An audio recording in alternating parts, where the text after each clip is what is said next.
Hello, what's up? Day 2 na ng aming scouting ngayon, February 1. So bali ang activity namin ngayon sa araw na to ay magkakaroon kami ng hiking at daraan ng mga bata sa obstacle. May mga bisita din kami na galing sa BFP para ipakilala sa mga bata ang first aid at mag-conduct ng fire drill. Alas 7 na pala ng umaga at lalabas na kami sa aming paaralan para sa aming hiking. Hoy, anong masasabi mo sa ating hiking ngayon? Ano? Masaya. Ang direksyon pala na tatahakin ng mga scouts sa hiking ay doon sa may bandang unahan malapit sa ilog, sa may pasakay o yung taniman ng palay at isang bundok na maraas. At dadaan natin ang mga naglalaba. Itong part pala na tinatahak ng mga scouts ay malapit na sa ilog.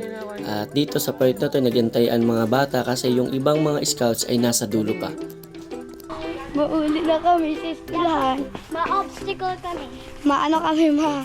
Pagkalagpas namin sa part na malapit sa ilog ay dadaan kami sa sentro ng Tarumatawan para dumaan dito sa maliit na kapilya para sa isang panalangin dun sa mahabang tatahakin ng mga scout. Andito na tayo sa bahagi ng Tarumatawan na kilala sa tawag na Sapaan. So bali didiretsuhan lang natin ito para tumagos tayo dun sa may palayan. Ang ganda ng mga tanawin dito as in. Kaya pa? Hindi kaya, umuli na. Ang ganda sana sa part na to, hindi ko lang nakuhanan yung pagtawid ng mga scouts sa sapa. Pagkalagpas namin dito sa palayan ay magpapahinga muna kami para paghandaan namin yung pag-akyat namin sa bundok at pahinga muna kami kasi halos 1 oras na kaming naglalakad ng mga scout. Ito pala yung full view ng palayan na dinaraanan ng mga scouts. Ang ganda, no? Super. Okay, tapos na kami sa Patag. So, bali, doon naman kami sa bundok, akyat na kami. Ito na yung pinaka-last part ng activity namin ngayon. Kaya? Kaya? Kaya? Kaya? Ayan, nagre-ready na kami sa pag-akyat dun sa bundok. Bali, ito yung pinaka-last part ng hiking namin. Checking muna kami ng mga members namin. Baka kasi may naiwan dun. Pero sa awa naman, wala naman. So, let's go! At nagsimula na nga yung pag-akyat ng mga scouts dito sa bundok na to. So bali maraming ding umaalalay sa aming mga dating estudyante at mga dati ding naming scouts na malalaki na. Ayan, para maging safe ang mga kabataan sa pag-akyat dito sa bundok. Pagkaakyat na dun sa matarik na yon ay ito yung bubungad sa inyo sa taas ng bundok. Ayan o, tingnan nyo naman yan. Napakaganda ng tanawin dito as in at napaka-presko. Alas 8 na ng umaga pero hindi pa ganun kainit dito sa taas na to. Yan. Sulit ano? At sa unahan pala nun ay may kunti pang aakyatin at makikita nyo ang aming mga patrol leader na tinutulungan yung mga member nila. At andito na kami sa pinakapatag sa taas ng bundok. So ito na yung pinaka last part namin. So ayan no. Napakaganda ng tanawin dito as in. So malamig din ang hangin dito kahit tirik ng araw kahit papano.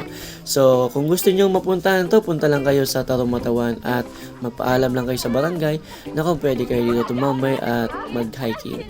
So as in, magagandahan talaga kayo. Dati na picture ko na to at sana maayos tong lugar na to at magawang pasyalan kasi napakaganda talaga.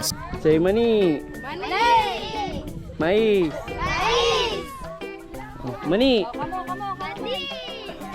O yan, pahinga muna dito yung mga scouts kasi tapos na yung hiking nila. Bali, nag-aantay na lang kami dito ng isa pang activity nila, yung pagsurpass ng mga obstacles. 9:30 na ng umaga nang magsimula na yung second activity nila, yung sa obstacles ba.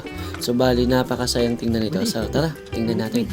Ito pala yung ginawa ko ng isang araw na astronaut cockpit. So bali, tinutulungan na ng mga tanod at iba pang mga kabataan yung mga scouts. Kasi itong scouts na to maliliit eh. Kaya hindi nila kayang buhatin yung mga kagrupo nila. Ayan oh.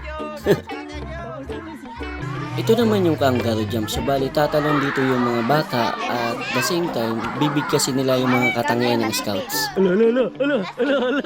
Liwan! Lupat! Kaya yun! Ala! O, kamay niya. At dito na figure out na ng mga maliliit na grupo ang kanilang gagawin dito sa astronaut cockpit. Ayan o, saya nila. At ito pa yung ibang obstacle na ginawa namin ng isang araw. O yan o, tingnan nyo naman yan. Mga kababaihan yan pero gumagapang sa putikan o, tingnan. So bali, ang ginagawa dito, linalagyan ng tubig para maging maputik yung gapangan.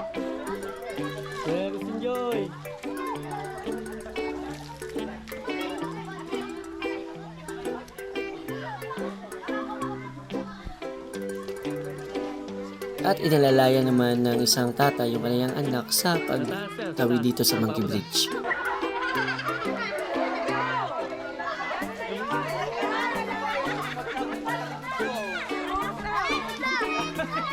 Alas 2 na ng hapon nang dumating ang mga tauhan ng BFP para mag-conduct ng fire drill at the same time magturo sa kabataan ng first aid.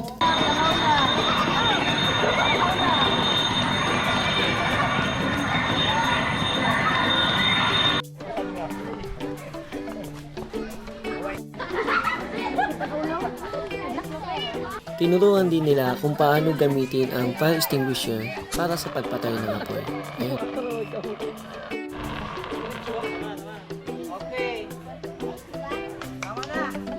At dito na po nagtatapos ang second day ng aming scouting. So bali, ito na din yung pagtatapos ng aking video. So salamat po pala sa mga nanonood ng aking video. Don't forget to share and watch again my videos. Maraming salamat at ingat po kayo palagi. Peace out.